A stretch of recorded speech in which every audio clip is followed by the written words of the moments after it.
hamdet گویی آیی دست‌ها برافرازید در وصفش به سر آیید جلالت می‌دهید hamdet گویی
마음과 뜻과 성품과 힘을 다해 우리 하나님 예배하겠습니다. 우리 피난처 되신 주님 올려드리겠습니다. 피난처 되시는 주 예수, 영원한 승리의 왕, 주님의 얼굴을 구할 때 주의 빛 비추시네. 전쟁은 주님께 속했네. 승리는 우리의 것. 예수의 이름을 높이며 영원히 찬양하리. 주님의 임재에 온 땅이 들리고 우리 기도에 하늘문 여시네. 온 민족과 열방 주께 경배해. 영원히 보좌에 계신 왕께. 전쟁은 주님께 속했네. 전쟁은 주님께 속했네. 승리는 우리의 것. 예수의 이름을 높이며 영원히 찬양하리. 주님의 임재에 온 땅이 들리고 우리 기도 하늘문 여시네. 하늘문 여시네. 온 민족과 열방 주께 경배해. 영원히 보좌에 계신 왕께. 주님의 임재에 온 땅이 들리고 우리 기도에 하늘문 여시네. 온 민족과 열방 주께 경배해. 영원히 보좌에 계신 왕께. 하나님 어린 양께. 하나님 어린 양께. 하나님 어린 양께. 아멘.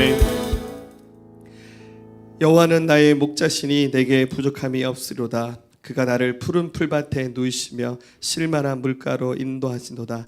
내 영혼을 소생시키시고 자기 이름을 위하여 의의 길로 인도하신도다.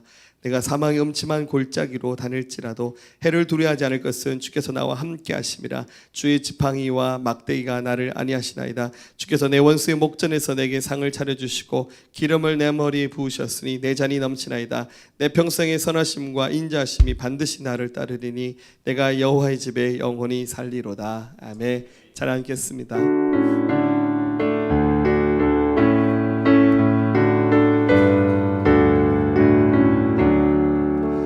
복의 근원 강림하사 찬송하게 하소서. 한량 없이 자비하심 증량할 길 없도다.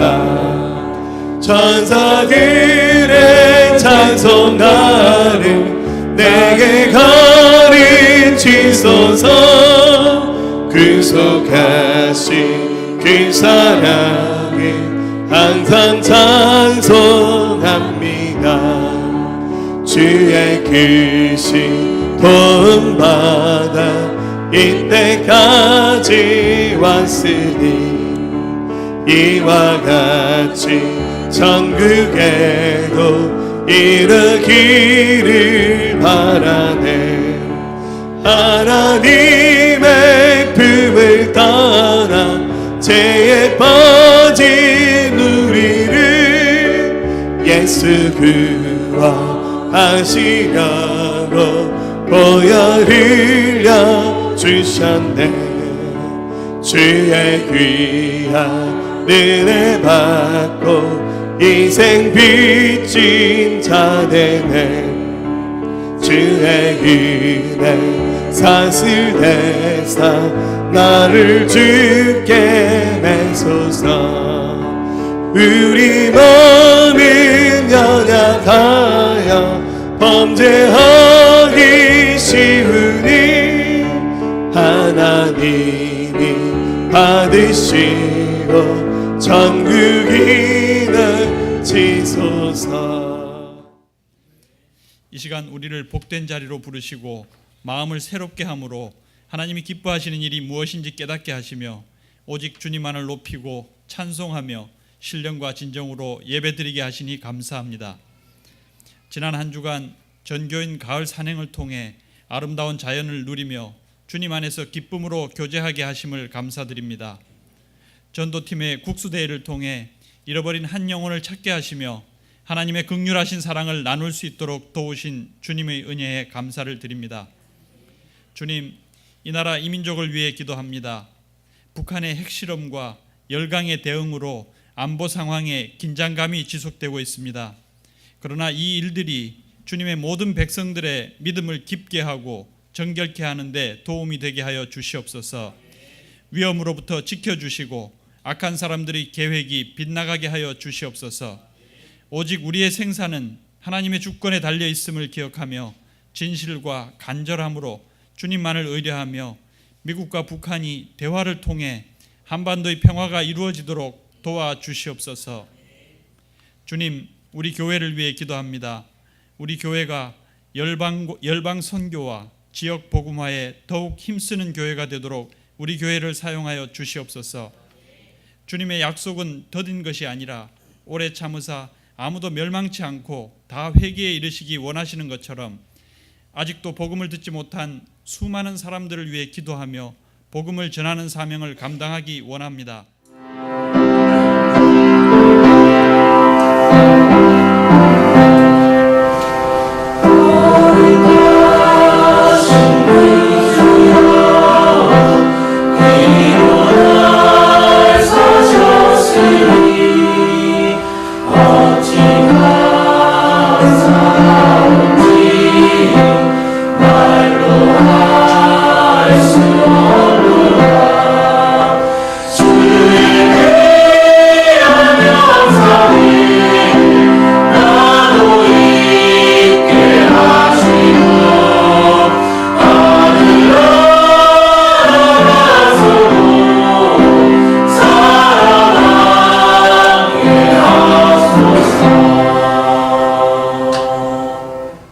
할렐루야. 네, 오늘도 하나님께서 은혜 주시는 복된 주일 되기를 주의 이름으로 축복합니다. 주일마다 복음이라는 제목으로 복음 설교를 하고 있습니다. 우리 지난주는 이스라엘 선교사님 메시지 하셔서 한 주 건너뛰었는데요. 오늘 네 번째 여러분과 함께 예수님은 나의 주님입니다 라는 제목으로 함께 은혜 나눴으면 좋겠습니다. 제가 원래 말하는 좀 스타일이 말씀 준비하는 스타일이 좀 치열하게 하는 것 같습니다. 좋게 말하면 좀 치열하고 좀 나쁘게 말하면 복잡하게 그냥 아줌마 스타일로 그냥 막 이렇게 얘기하진 않습니다. 좀 약간 이 복음의 내용 굉장히 많은 내용을 얘기했는데 이것을 어렵게 여기지 마시고 오늘은 굉장히 쉽고 단순하게 이 복음의 말씀을 새기면서 이 말이 이론의 말씀이 아니라 실제 여러분의 삶 가운데 여러분 영혼 안에 찾아오는 그런 하나님의 말씀이 되었으면 좋겠습니다. 예수님을 믿을 때 구원을 받는다 이렇게 말합니다. 이 구원을 받아 생명을 얻는 것, 이것은 굉장히 중요한 일입니다. 근데 지금은 이것이 실감이 잘 안 나요. 왜냐하면 우리 다 살아있기 때문입니다. 구원받는다는 것이 처음 교회 나와서 복음 듣고 구원받는 순간 예수님이 좀 환상 가운데 쫙 나타나셔가지고 막 십자가 지고 나타나셔서 예수님 몸에서 막 피가 풀 떨어지면서 우리를 끌어안으면서 내가 너 구원했다 좀 이러시면 좋겠는데 그런 체험은 없고 복음을 들어도 이 복음의 내용이 무슨 내용인지 좀 헷갈리고 잘 이해가 안 돼서 그리고 또 막 구원받았다고 하는 사람들 나보다 교회를 훨씬 오래 다녔지만 뭐 그 사람이나 나랑 비교했을 때 별 차이도 안 나는 것 같고 그래서 이 구원받는다고 하는 말 생명이 있다는 말이 그렇게 실감나게 다가오지 않기 때문에 이 말이 지금 여러분 귀에 쟁쟁하게 안 들릴 수도 있습니다.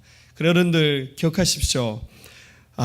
구원받는 믿음을 가져서 생명 얻는 것 복음 앞에 서는 것은 굉장히 중요한 일입니다. 하나님 안에 있는 그 생명 영원한 생명이 우리 안에 이렇게 연결될 수 있는 끈은 바로 믿음입니다.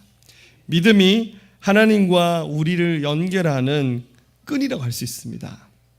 그래서 우리는 어떤 믿음을 가져야 되냐면 하나님을 믿기는 믿는데 하나님을 믿어서 구원에 이룰 수 있는 믿음을 가져야 됩니다. 여러분들 교회 안 다니는 사람 중에서도 가끔씩 자기가 신을 믿는다라고 말하는 사람도 있어요. 지난주에 보니까 우리나라의 유명한 야구 선수 중에서 양현종인가요? 야구 보셨나요? 한국 시리즈. 예, 그 친구 저는 교회 다니는 줄 알았어요. 마운드에 딱 올라와서 뒤돌아서 기도를 하길래 TV 보다가 우리 도인한테 야 양현종 선수 교회 다니니까 아빠 교회는 안 다니는데 그냥 자기 감사하는 사람한테 다 기도하고 경기한다고. 그줄 항상 마운드 올라오면 자기가 고마워서 이름 떠올리면서 감사합니다 감사합니다 그러고는 공 던진대요. 그래서 감사 안 하는 사람보다 낫긴 낫는데 그거는 하나님을 믿는 믿음은 아닙니다. 그러니까 뭔가 믿음은 있는데 그런 믿음이 아니라 하나님과 내가 연결되어서 하나님 안에 있는 그 생명이 나에게 부어지는 이런 믿음을 가져야 된다는 것이죠. 한번 생각해 볼까요? 사람들은 건강하게 살고 싶어요.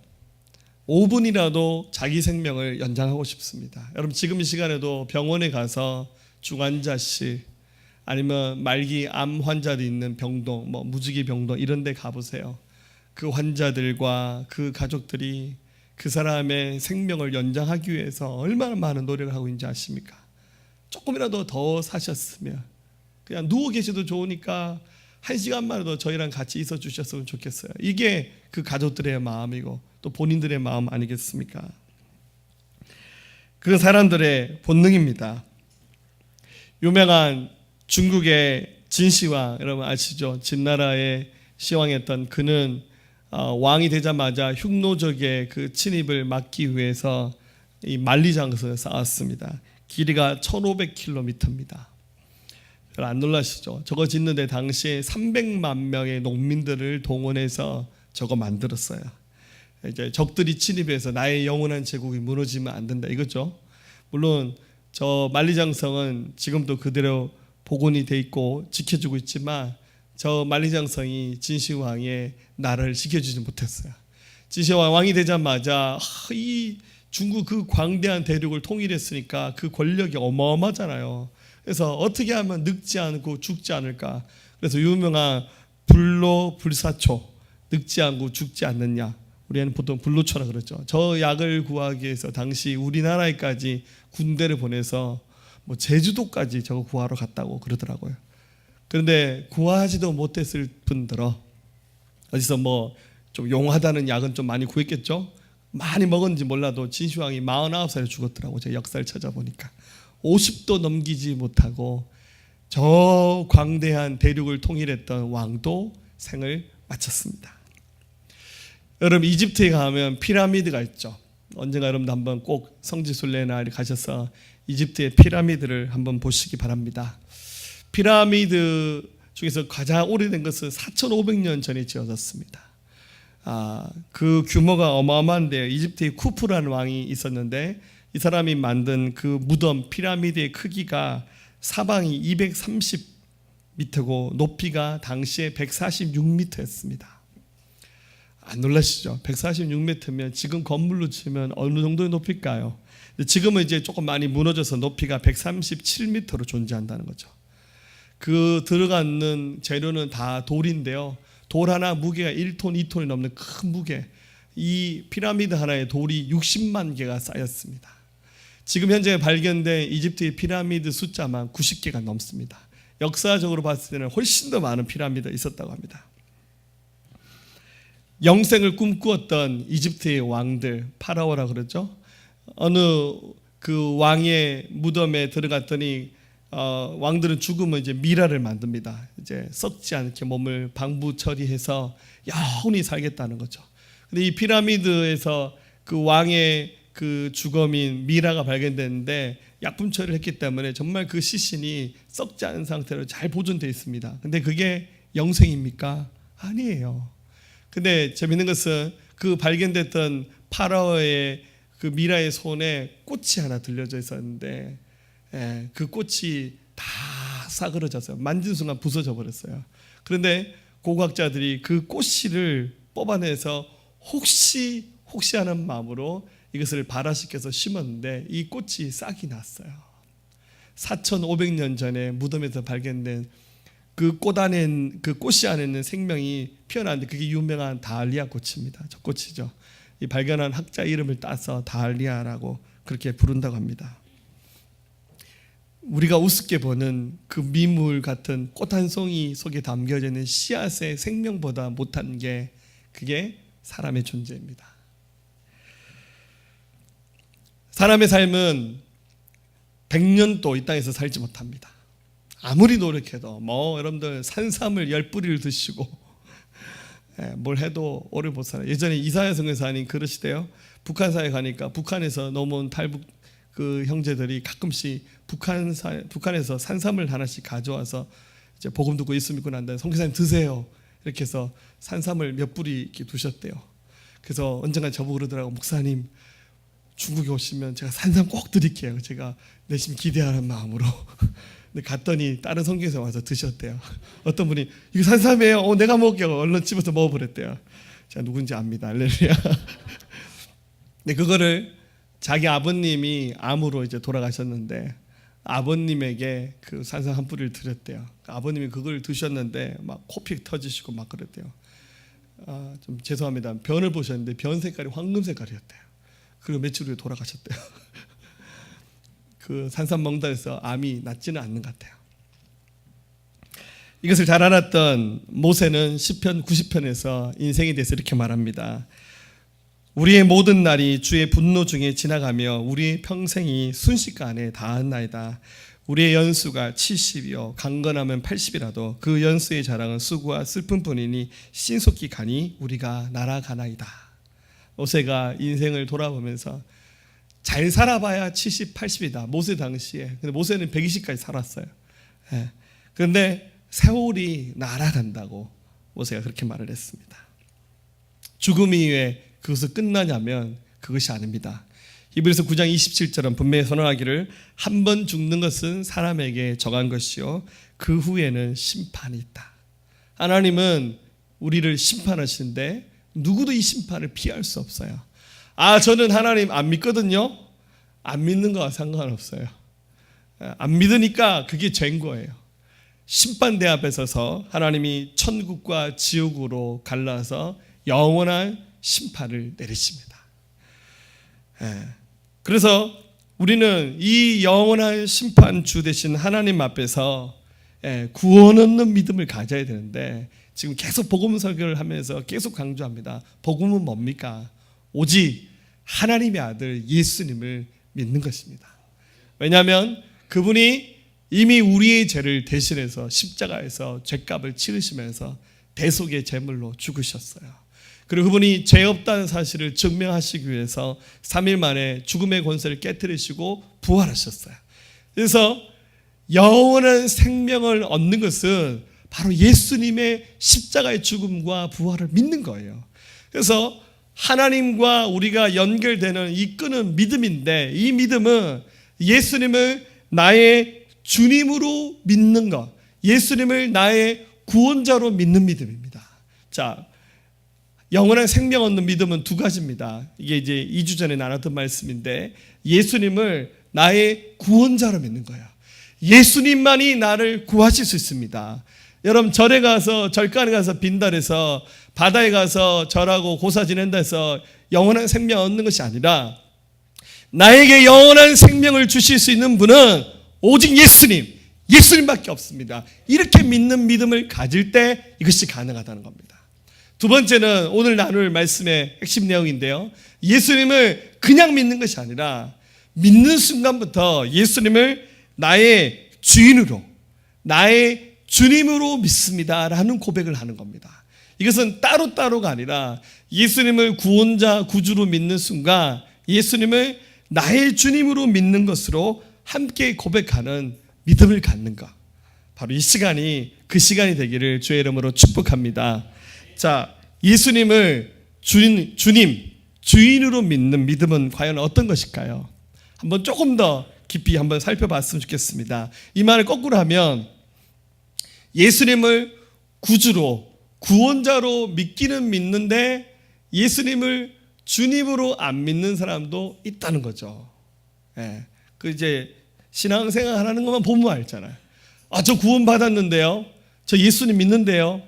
본인이 믿는다는데 우리가 옆에서 너 안 믿는 것 같아 이렇게 초칠 수는 없잖아요. 예, 믿으시는군요. 그런데 살아가는 삶을 보면 예수님 주님 아닌 것 같은데. 그러니까 예수님을 구원자로 믿었으면 예수님을 주님으로 믿는 사람의 삶의 증거가 이렇게 자연스럽게 나타나야 되잖아요. 물론 이게 예수님을 주님으로 믿는다 해서 막 갑자기 순식간에 막 순교자가 되고 막 이런 것이 아니에요. 지극히 작은 변화를 할지라도 예수님을 구원의 주님으로 믿는 사람은 그의 삶을 살피면 주님으로 믿는 증거가 나타날 수밖에 없어요. 자, 한번 말씀 보면 예수님께서 가이사 빌립보라는 지역을 지나셨어요. 오늘 성경에는 지명 이름이 안 나왔는데 똑같은 사건을 기록하고 마태복음 16장 여기가 가이사 빌립보라고 기록되어 있습니다. 이제 이스라엘 가면 빌립보라는 지명이 이제 두 번 나오는데 터키에도 빌립보가 있지만 성경에 나오는 것은 이제 가이사 빌립보입니다. 가이사라 빌립보죠. 가이사 빌립보. 여기를 예수님께서 지나시는데 여기는 이제 가보시면 당시에 여기 이방 신을 섬기는 신전이 있는 곳입니다. 그 판신전이라는 곳이 여기 있는데 이 사진은 복원해낸 사진이고 실제로는 이제 다 허물어지고 동굴 입구에 뭐 그 신전의 기둥이라든지 여기 조금 일부가 남아 있죠. 여기서 굉장히 많은 사람들이 우상을 섬기고 있습니다. 예수님의 제자들이 하필이면 주님과 함께 이곳을 지나다가 예수님 그 광경을 보고 기가 찬 거예요. 만왕의 왕이시 하나님의 아들 예수님께서 이 자리에 계신데 아무도 예수님께 나와서 막 경배하고 예수님 오셨어요. 당신은 하나님의 아들입니다. 이래야 되는데 아무도 예수님 못 알아보고 엉뚱한 여기 신전에 가서 막 절하고 있는 거예요. 예수님이 이 장면을 보시면서 좀 안타까워하시는 말씀으로 제자들에게 묻습니다. 19절에 예수께서 따로 기도하실 때 제자들이 주와 함께 있더니 물으시되 무리가 나를 누구라 하느냐. 예수께서 제자들에게 말하기를 사람들이 나를 누구라고 생각하느냐 물으셨어요. 자, 여러분 스스로에게 질문하셔야 돼요. 예수님은 누구십니까? 특별히 여러분들 이 누가복음 또 19장 말씀은 앞의 사건과 연결되는데 앞의 사건이 뭐였냐면 오병이의 기적이 일어나는 장면이었어요. 예수님이 설교하시다가 사람들이 막 굶주렸거든요. 그래서 예수님이 갑자기 이 사람들에게 먹을 것 좀 줘야겠다. 너희 있으면 좀 가져와라. 그래서 한 소년이 보리떡 5개와 물고기 2마리를 가져간 예수님이 기도하시고 그 자리에서 제자들이 나눠줬는데 이 바구니에 담았던 생선과 떡이 이 빵이 떨어지지 않는 거예요. 그 자리에서 먹었던 성인 남자가 5,000명이 넘었어요. 이 말은 이제 당시 숫자를 계산하면 한 2만 명이 넘었단 말이에요. 동시에 2만 명이 넘는 사람이 한꺼번에 이적을 경험했어요. 그 전에 이적은 그 당사자와 주님만이 아는 사건도 많았거든요. 주는 자와 받는 자만 아는 비밀이잖아요. 그런데 이 이적은 2만 명이 그냥 두 눈 부릅뜨고 본 거예요. 여러분들 왜 가끔씩 그런 거 나오대 TV에 보니까 마술쇼 하는 거 있잖아요. 이렇게 막 마술사들이 마술하는데 너무너무 신기해요. 저도 눈이 뚫어져 쳐다봐요. 저거 속임수다. 저 뭐 어디서 뭐 하는 건데 아무리 쳐다봐도 잘 안 보이더라고요. 근데 여러분들 2만 명이 자기가 보는 앞에서 12제자가 광줄에다 생선을 담고 빵을 담아서 나눠주는데 이게 안 떨어지는 거예요. 무슨 맛을 쇼하는 것도 아니고. 그러니까 이 빵을 먹으면서 생선을 먹으면서 어떤 기분이 들었겠습니까? 야, 이건 정말 기적이다. 어떻게 이런 일이 하나? 먹어보면서 이거 진짜 빵 맞나? 이러면서 먹었지 않겠어요? 이 생선 이거 진짜 생선 맞나? 이거 중국제 아니가? 이러면서 죄송합니다. 중국 사람 들으면 큰일 나겠다. 네. 그러면서 또 예수님의 제자를 비롯한 많은 사람들 얼마나 많은 이적을 받습니까? 병자를 살리고 죽은 자를 살리기도 하시면서 굉장히 많은 이적 행하시는 장면을 봤단 말이에요. 이쯤 되면 예수님 따라다니는 사람들이 훨씬 늘어났으니까 오늘날 교회의 관점에서 보면 부흥이 일어난 거예요. 부흥이 일어난 거예요. 그래서 예수님이 이렇게 많은 무리가 모인 것을 보면서 이렇게 질문하셔야죠. 제자들에게, 야, 오늘 사람들 많이 모였어? 그죠? 교회로 말하면 교회에 좀 재정이 많이 늘어난 거야? 뭐 이런 식으로 건물 새로 지었어? 이렇게 물어야 되잖아. 근데 예수님은 그게 아니에요. 사람들은 많이 모였지만 무조건 많이 모인 사람들을 보시면서 예수님 무조건 좋아하지 않으셨어요. 많이 모이긴 모였는데 저 사람들이 나를 누구라고 생각하고 믿고 있냐고, 내가 누구라고 생각하냐고 예수님 그렇게 물으셨습니다. 단순히 사람들이 많이 모였는 그 머릿수에 예수님은 얽매이지 않으셨어요. 참 우리 목사님들이 얘기하죠. 유일하게 정직하지 않는 것이 있다면 사람 숫자 얘기할 때 할렐루야. 저도 가끔씩 그런다 그러더라고요. 저는 옛날 첫 사역지 갔을 때 이제 전임 전사 사역할 때 그게 담임 목사님 그러대요. 아, 우리 교회 청소년 한 80명 모인다고. 애들 많네요. 그 교회 부임해서 갔어. 첫 주 갔다. 애들 10몇 명 왔더라고요. 그래서 80명은 어디 가고 10몇 명이 뭐 있을까. 그래서 나한테까지 그렇게 벙뜨기 할 필요는 없는데 예수님은 그저 사람들 많이 모이는데 환호하지 않으셨어요. 제자들 중에서 누가 대답합니다. 19절 대답하여 이르되 침례 요한이라고 하고 더러는 엘리야, 더러는 옛 선지자 중에 한 사람이 살아났다고 합니다. 그때 당시 가장 인기 있는 사람을 다 부르는 거예요. 침례 요한 인기가 굉장했죠. 또 메시아가 오기 전에 등장한다 예언된 선지자 엘리야입니다. 예수님이 엘리야라고 말하는 사람도 있고 성경에 나오는 옛 선지자 중에 한 사람이 살아났다고 얘기하기도 합니다. 뭐 모세 같은 사람을 얘기하겠죠. 그런데 예수님은 그 얘기를 들으면서 이거 다 정답이 아니잖아요. 예수님이 선지자 중에 한 사람이 아니라 그분 하나님의 아들이잖아요. 구원의 주님으로 왔잖아요. 못 알아먹는 거예요. 여러분, 교회 안에 수많은 사람들이 모여 있습니다. 그런데 교회가 가면 갈수록 힘이 약해지는 이유는 교회 자체가 가지고 있는 그 힘이 줄어들기 때문입니다. 교회 자체가 가지고 있는 힘은 믿음의 힘이잖아요. 우리 주님이 구원자시고 그분이 이 세상을 창조하신 창조주 삼위일체 하나님이시잖아요. 아무리 많은 설교를 듣고 또 때로는 막 이적이 일어나는 장면을 본다 할지라도 예수님이 누군지 모른다면 여러분 놀라지 마십시오. 세상에 많은 이방 종교 안에서도 굉장히 많은 이적이 일어나요. 이방 종교 안에서도 여러분들 표적이 나타납니다. 여러분 절간에 중들도 방언 기도하는 사람이 있어요. 여러분들 이슬람 세계 안에서 그들의 선지자 중에서도 막 사람 병자도 고치고 막 그래요. 여러분들 옛날에 많이 보셨잖아요. 무당들이 뭐 작두도 타고 그러잖아요. 그 여러분들 쇼하는 게 아니라 진짜 하는 거잖아요. 여러분들 어떤 표적이 나타나는 거, 이적이 나타나는 거는 여러분들 마귀의 힘으로도 얼마든지 가능합니다. 핵심은 그게 아닙니다. 예수님이 누군지를 알아야 되는 거죠.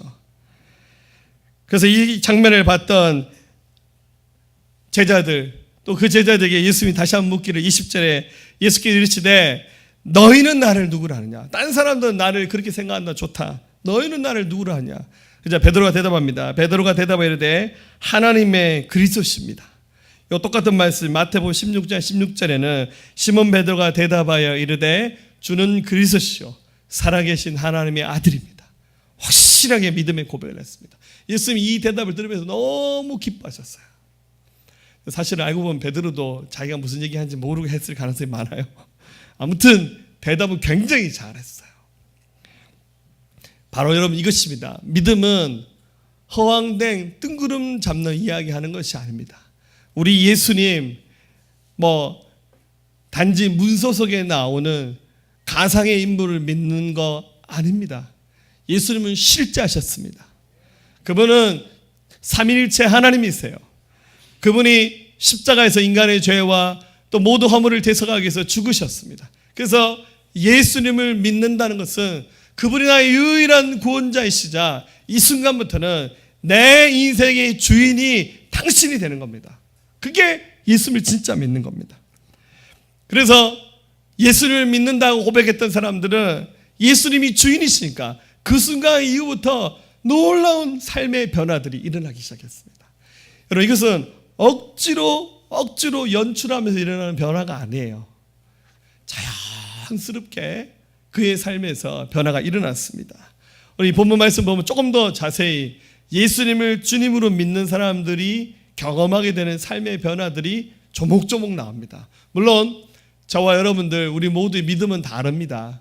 여기 성경에 나온 사람처럼 다 이렇게 믿을 수는 없겠지만 크기의 차이는 있지만 예수님을 주님으로 믿는 사람들은 다 이런 변화들을 경험하게 됐습니다. 한번 조목조목 살펴보면 첫 번째는 계속 얘기했던 것이죠. 예수님의 대속의 죽음과 부활을 믿는 거예요. 예수님이 나의 죄를 위해서 죽으시고 부활하신 것이 믿어지는 거예요. 자, 22절 볼게요. 이르시되 인자가 많은 고난을 받고 장로들과 대제사장과 서기관들에게 버림받아 죽임을 당하고 제3일에 살아나야 하리라 하시고, 예수님의 십자가의 죽음이 믿어지는 겁니다. 여러분들 십자가의 죽음이 안 믿어지면 죄송하지만 그 사람을 안 믿는 거예요. 굉장히 쉬운 겁니다. 예수님 부활하셨습니다. 할렐루야. 근데 부활이 나는 안 믿어져요. 그 안 믿는 거예요. 사도행전 1장 3절 그가 고난받으신 후에 또한 그들에게 확실한 많은 증거로 친히 살아계심을 나타내서 40일 동안 그들에게 보이시며 하나님 나라의 일을 말씀하셨다. 우리에게 확실한 증거를 보여주셨는데 그것은 당신의 살아나심을 보여준 거예요. 안타깝게 우리는 복음시대에 살지는 않지만 이 복음시대에 살았던 사람들은 예수님이 십자가에서 돌아가신 거 봤거든요. 그냥 십자가에서 돌아가신 것이 아니라 굉장히 처참하게 막 예수님의 살갗이 다 떨어져 나왔고요. 채찍에 맞아서 머리에 가시멸관 서서 이마에 박혔고 나중에 옆구리에 창으로 찔러서 옆구리에 구멍이 나서 모든 피가 다 쏟아져 나온 장면을 봤단 말이에요. 그런데 3일 뒤에 예수님 살아나서 이 예루살렘을 걸어 다니시는 거예요. 그러니까 이 장면을 보는 순간 안 믿을 수가 없었어요. 예수님 살아나셨거든. 돌아가신 것도 봤는데 그분이 살아나셔서 막 종횡무진 다니시면서 설교하시고 사역하시는 거예요. 그것도 40일 동안. 그러니까 보는 사람들마다 전부 다 사도들의 어깨를 두드리면서 어떻게 하면 교회 갈 수 있냐고, 어떻게 하면 믿을 수 있습니까? 그게 바로 예수님을 주님을 믿는 사람들이 경험하는 비밀입니다. 저도 어릴 때 교회를 다니긴 다녔는데 교회 쇼핑을 했습니다. 이 교회 한번 갔다가 저기 한번 갔다가 부모님 안 믿으시니까 한 교회를 쭉 다니지 못했어요. 그러다가 고등학교 때부터 이제 본격적으로 신앙생활을 시작했습니다. 교회를 갖는 첫날 목사님의 설교가 굉장히 감동적이라서 하나도 기억이 안 납니다. 할렐루야. 무슨 얘기인지 하나도 모르겠어요. 원래 처음 가면 아브라함이 누군지 누가 어떻게 알아요? 이스라엘 역사 얘기하면 우리나라 역사도 머리 아픈데 어떻게 압니까? 설교는 하나도 생각이 안 나요. 근데 단지 이 생각이 들었어요. 하나님이 믿어진다는 느낌이 너무 강하게 들었어요. 그래서 제가 했던 기도가 지금도 생각나요. 하나님, 저는 아브라함이 누군지도 모르고요, 성경에 나오는 거 모르겠어요. 그런데 그냥 하나님 저 믿고 싶어요. 그냥 하나님이 믿어진다는 느낌이 너무너무 강하게 왔어요. 근데 알고 보니까 그게 선물이더라고요. 여러분, 예수님의 십자가의 죽음과 부활이 안 믿어지신 분이 있다면 그건 지금 내가 안 믿고 있다는 증거입니다. 십자가의 죽음과 부활이 믿어진다면 그 사람은 생명 얻는 믿음으로 연결되어 있다는 증거입니다. 그럼 목사님, 안 믿어진 사람 어떻게 합니까? 더 시간을 가지셔야 돼요. 우리는 안 믿어지는 사람을 좀 다그치기도 해야겠지만 좀 기다려줘야 됩니다. 안 믿어지는데 어떡합니까? 나 억지로라도 한번 믿어볼게요. 근데 안 믿어지는 거 어떻게 해요? 진짜 그거 어떡합니까? 안 믿어지신 분은 믿어질 수 있도록 우리 옆에서 함께 도와줘야 되고요. 안 믿어지신다고 여겨주시면 오늘 질문 던져 나는 안 믿어지는데 그분은 언젠가는 복음 앞에 서는 날이 다가올 겁니다. 그때까지 이 교회라는 테두리 안에 머물러 있어야 됩니다. 교회라고 하는 예수님의 포도나무에 붙어 있으면 희망이 있습니다. 할렐루야. 병원 전도를 해보면요, 복음 앞에 준비된 사람과 준비되지 않은 강팍한 영혼 정말 극과 극입니다. 한 2주 전쯤인가 우리 전도팀하고 병원에 한번 전도 갔었는데 하필 저희 갔던 병원이 굉장히 연세가 높으신 분들에서 뭐 85세, 뭐 거의 90세 되신 분들. 그러니까 이런 분들은 또 본인이 또 아프시니까 늘 죽음이라고 하는 거를 생각할 수밖에 없잖아요. 죽음이 멀리 있는 것이 아니라 오늘 밤 자고 끝나면 그게 죽음이잖아요. 그래서 삶과 죽음이 연결된 것을 생각하시다 보니까 그 타이밍에 제가 찾아가서 복음을 전했거든요. 복음도 굉장히 단순하잖아요. 10분 만에 얘기하는 예수님의 십자가의 죽음과 부활 얘기하고 믿으면 천국 가십니다. 영생 얻습니다. 그러면 굉장히 쉽게 목사님 저 믿을게요. 예수님 따라서 영접기도 하시는 분이 있고 그 마당에도 안 믿는다고 귀찮다고 정말 극과 극이에요. 여러분들 복음을 위해서 예비된 사람이 있고 강팍한 사람. 제가 하는 말이죠. 자기 팔자라고. 그것은 받아들인 사람은 정말 인생 마지막 순간에 구원 열차 티켓을 잡는 정말 세상적으로 말하면 행운이죠. 천국 가서 보면 우리는 사실 그런 사람 얼굴도 기억이 안 나잖아요. 나중에 천국 가서 만나면 깜짝 놀랄 거예요. 옛날에 당신이 나한테 복음 전해서 믿게 됐다. 우리 기억도 못할 수도 있잖아요. 얼마나 감사하겠어요. 근데 끝까지 받아들이지 않은 사람, 그 하나님이 예정하지 않으셨다라고밖에 더 설명할 길이 있겠습니까? 두 번째, 예수를 주님 믿는 사람은 자기를 부인하게 되고 십자가를 자기 사명으로 받아들여요. 23절 또 무리에게 이르시되 아무든지 나를 따라오려거든 자기를 부인하고 날마다 제 십자가를 지고 나를 따를 것이라. 예수를 믿게 되는 사람들은 자기를 부인할 수밖에 없어요. 왜냐하면 내 공로나 노력이나 의로 구원받는 것이 아니라 오직 예수님, 오직 예수의 피로 구원받았잖아요. 나는 아무것도 안 해요. 그런데 예수님 안 믿는 사람들은 이렇게 생각하지 않아요. 굉장히 지가 잘난 줄 알아요. 막 주님이 부르면 한순간에 가야 되잖아요. 안 그래요? 얼마 전에 유명한 영화배우 김주혁 씨라고 돌아가셨대요. 보니까 좀 안타깝대요. 그냥 그 시간에 교통사고 날 시간도 아닌데 아직 해가 떠 있는 시간에 유명한 사람이라 할지라도 뭐 젊은 사람이라 할지라도 주님 부르시면 끝이잖아요. 그래서 주님을 생명의 주님으로 구원의 주님으로 알게 된 사람은 나는 아무것도 아니구나. 자기를 부인하게 됩니다. 내가 죄인인데 하나님의 아들 예수님께서 나를 위해서 죽으시고 생명 주셨는데 이게 웬 은혜입니까? 그러고 난 다음에 우리 주님 아시죠? 구원받고 난 우리에게 그냥 놔두시면 되는데 십자가를 딱 보이시면서 이렇게 살아야 돼 이렇게 얘기하면 어떡합니까? 십자가는 나의 운명이구나. 이것을 받아들이고 주의 길을 가잖아요. 그러니까 뭐 십자가 진단해서 순교자가 되고 뭐 아프리카 선교사가 되고 이것만 의미하지 않아요. 크든 적든 교회를 섬기고 영혼을 섬기고 주의 나라를 섬기는 게 그 십자가가 내가 가야 될 길이구나. 이게 막 받아들여지는 거예요. 이렇게 막 교회에서 뭐 목사님이나 누가 아무개 성도 이것 좀 하세요. 못한다고. 믿음이 없어서 못하는 건 괜찮아요. 근데 신앙생활을 막 10년 20년 했는데도 막 십자가 절하라면 나는 그냥 교회만 오고 싶다고. 나한테 간섭하지 마시고 시키지 마시고. 그건 아니잖아요. 여러분 쉬운 십자가 있습니까? 가벼운 십자가 있습니까? 중요한 것은 주님이 우리에게 딱 맞는 십자가를 준다는 거죠. 근데 그걸 보는 순간 이게 내가 져야 될 십자가구나. 나의 운명이구나. 이것이 받아들여지는 것이죠.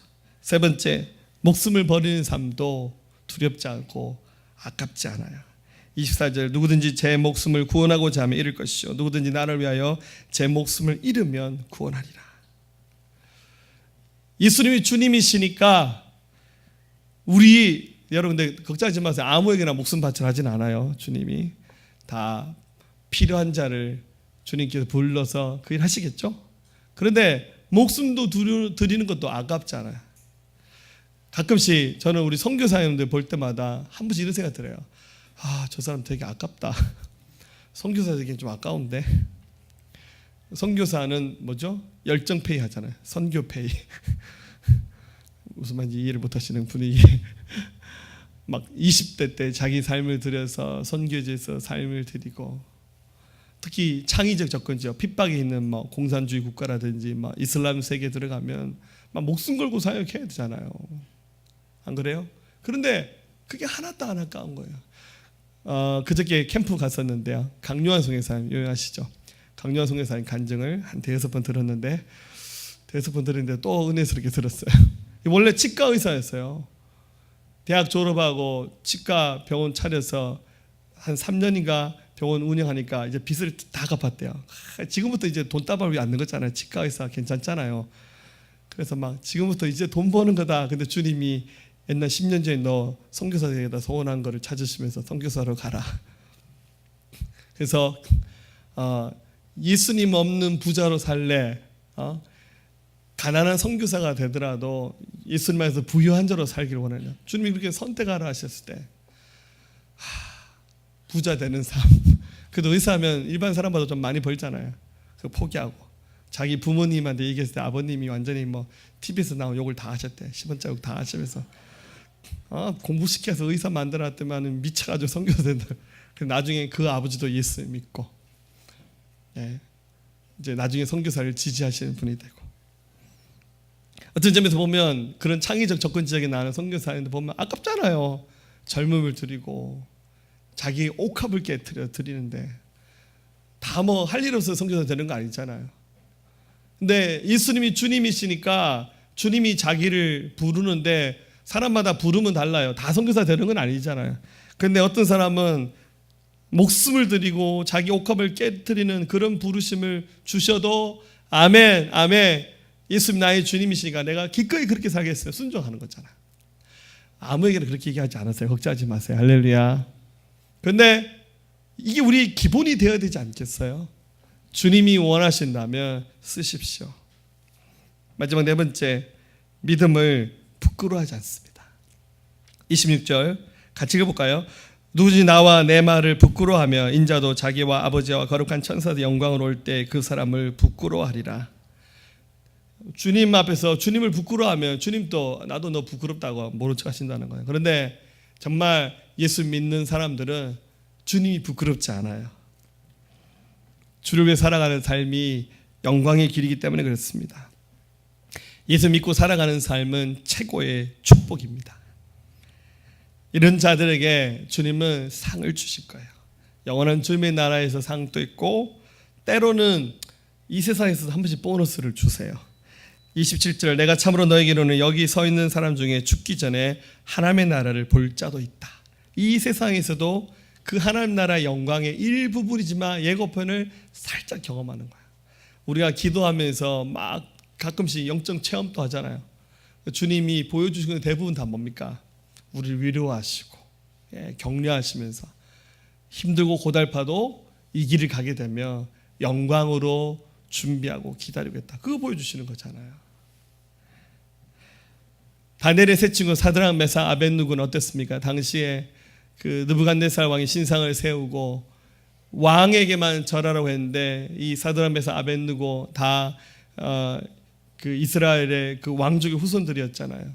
바벨론 포로 생활하면서도 왕이 신상에 절하지 않았을 때 그 금속을 녹이는 그 풀무불 속에 집어 던졌는데요.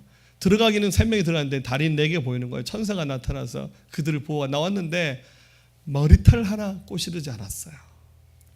왕이 감동을 받을 정도로 하나님이 그들을 지키셨습니다. 말씀 마치겠습니다. 사랑하는 여러분, 이제 여러분 스스로에게 한번 질문해 보십시오. 예수님은 여러분 구원자가 맞으시죠? 아멘. 구원자가 안 믿어지시는 분들은 이제 다시 복습으로 돌아가셔야 돼요. 예수님이 나의 유일한 구원자라는 사실이 믿어지신다면 그 다음 더 나아가서 예수님은 나의 주님입니다 라는 고백을 할 수 있어야 돼요. 걱정하지 마세요. 주님하고 붙잡힌 순간 내 인생 이제 내 마음대로 안 되는 거구나. 아니에요. 주님이 우리의 인격과 또한 우리의 그 모든 것을 존중하세요. 그런데 우리의 믿음의 모든 바탕은 예수님이 나의 주님이 되는 거예요. 나는 예수님의 종입니다. 이 고백이 서스름 없이 나올 수 있어야 됩니다. 안 되죠. 어려우신 분 있죠. 그분들은 내가 주인이 되어서 살았던 삶에 너무 익숙하기 때문에 그래요. 그래서 교회 오면 그게 힘든 거예요. 교회 오니까 교회도 굉장한 위기 질서가 있죠. 목사님 말 들어야 되고 아무개 누구 말 들어야 되고, 교회는 또 영적인 권위가 있잖아요. 그러니까 그게 불편한 거. 왜냐하면 나는 지금까지 권위자에게 순종하는 삶을 살아본 적이 없거든요. 왜냐하면 내가 주인 돼서 살아왔잖아. 난 자연인으로 살아왔단 말이에요. 근데 교회에 왔더니 예수님이 나의 주님이시고 교회 공동체는 주님의 뜻을 이루기 위해서 움직이고 있는데 막 오늘날 갑자기 막 나보고 죄인이라 그러고 회개하라 그러고 순종해라 그러고, 와, 교회가 이런 곳인지 몰랐다고. 교회만 가면 그냥 다 편하고 좋고 마음에 평안을 얻는 그런 곳으로만 생각해요. 그건 여러분 예수님을 구원의 주님으로 바라본 믿음만 가졌기 때문에 그래요. 예수님은 우리 주인이세요. 그분께 마땅히 순종하고 그분께 마땅히 감사하면서 그분이 보이신 길, 죽음의 길이든 순교의 길이든 어떤 곳이든 간에 십자가든 무엇이든 간에 영광을 알고 소망 가운데 믿음으로 나아가는 사람들, 그 사람이 바로 생명 있는 믿음의 사람일 것입니다. 오늘 이 결단들, 오늘 이 시간 주님을 나의 주인으로 고백하는 결단 하실 수 있는 모두가 되시기를 주의 이름으로 축복합니다.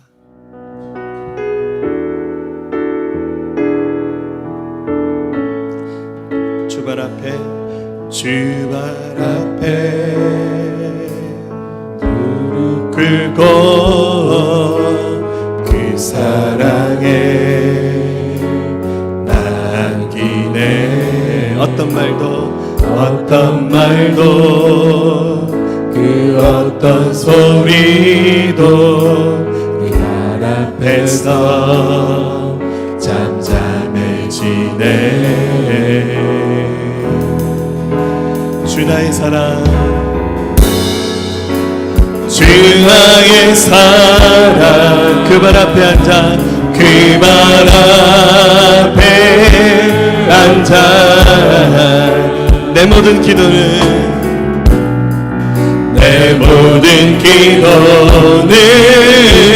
사랑의 노래가 되네. 주의 옷자락 만지면, 주의 옷자락 만지면 주의 두 발을 씻기면 주님 그 발에 힘 맞추며 나의 왕관을 놓으리. 주의 옷자락 만지며 주의 그 발을 씻기며 주님 그 발에 힘 맞추며 나의 왕관을 놓으리. 우리 손을 고백할까요? 주 발 앞에 무릎 꿇고 그 사랑에 남기네. 어떤 말도 그 어떤 소리도 그 앞에서 잠잠해지네. 주 나의 사랑, 주 나의 사랑, 그 발 앞에 앉아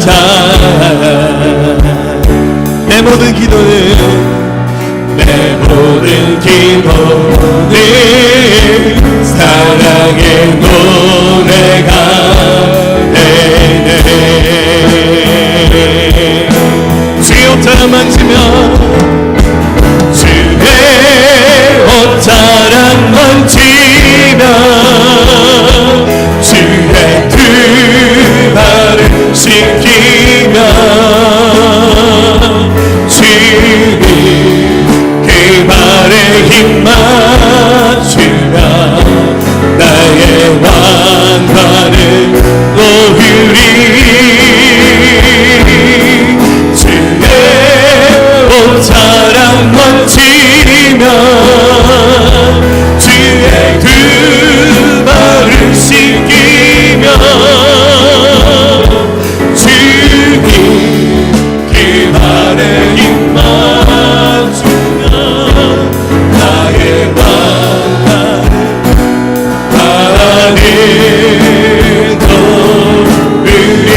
우리 다시 고백하겠습니다. 주말 앞에 무릎 꿇고 이 사랑에. 자, 우리 두 손 들고 고백할까요? 어떤 말도 그 어떤 소리도 앞에서 잠잠해지네.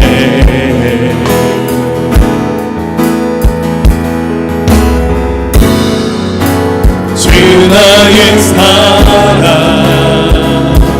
그 발 앞에 앉아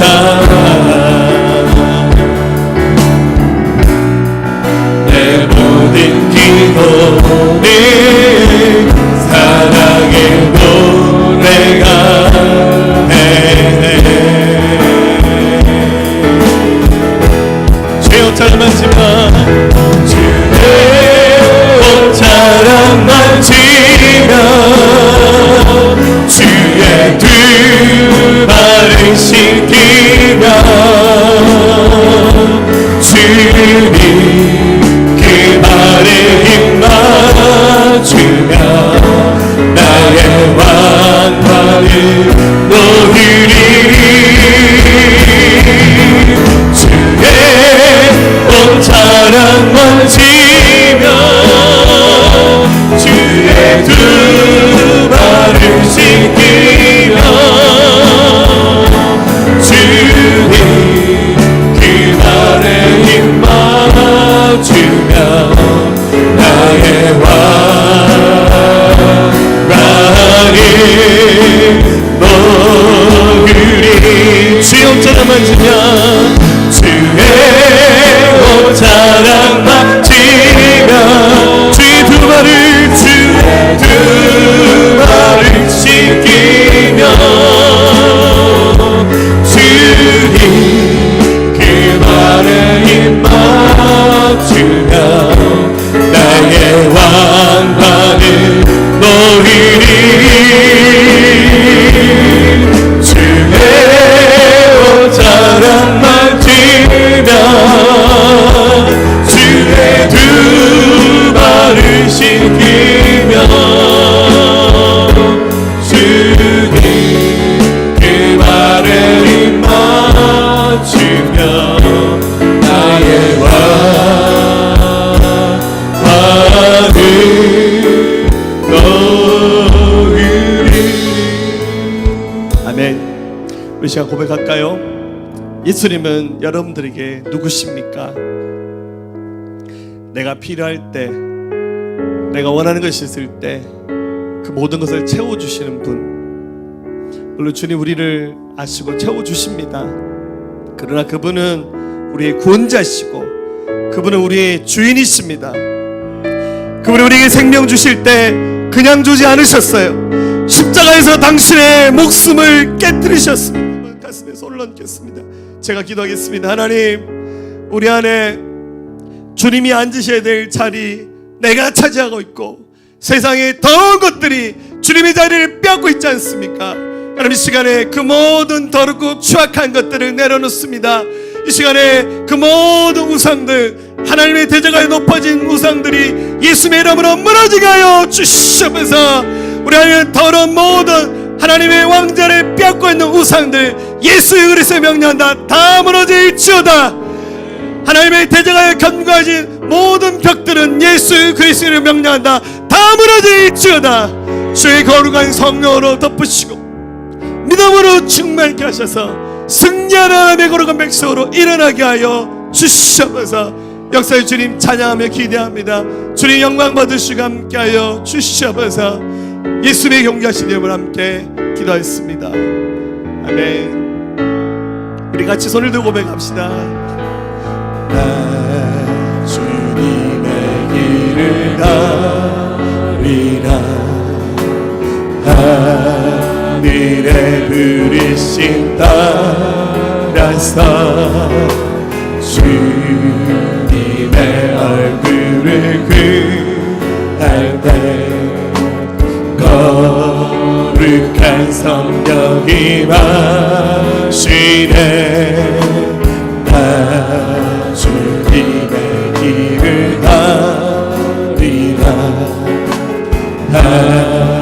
하늘의 부르심 따라서 주님의 얼굴을 구할 때 거룩한 성령이 마시네. 물과 피를 쏟으신 하나님의 어린 양 주님 사랑합니다. 주님 사랑합니다. 오 주여 나를 보내소서. 물과 피를 쏟으신 물과 피를 쏟으신 하나님 어린 양 하나님의 어린 양 주님 사랑합니다. 오 주여 나를 보내소서.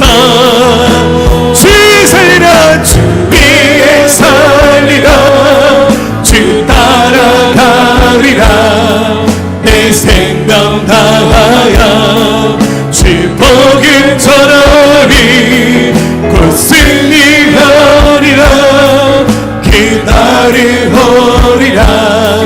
난 결코 돌아서지 않으리. 물과 피를 쏟으신 물과 피를 쏟으신 하나님의 어린 양 하나님의 어린 양 주님 사랑합니다. 오 주여 나를 보내소서. 주 살리라 주 위에 살리라. 주 따라가리라. 내 생명 다하여 주 복음 전하리. 곧 승리하리라. 기다리오리라. 난 결코 돌아서지 않으리. 난 결코 돌아서지 않으리. 난 결코 돌아서지 않으리. 아멘. 할렐루야. 우리에게 주신 사명 이 천국 복음을 전하는 일입니다. 우리 이 사명 함께 감당하면서 주님께 칭찬받는 우리 모두가 되었으면 좋겠습니다.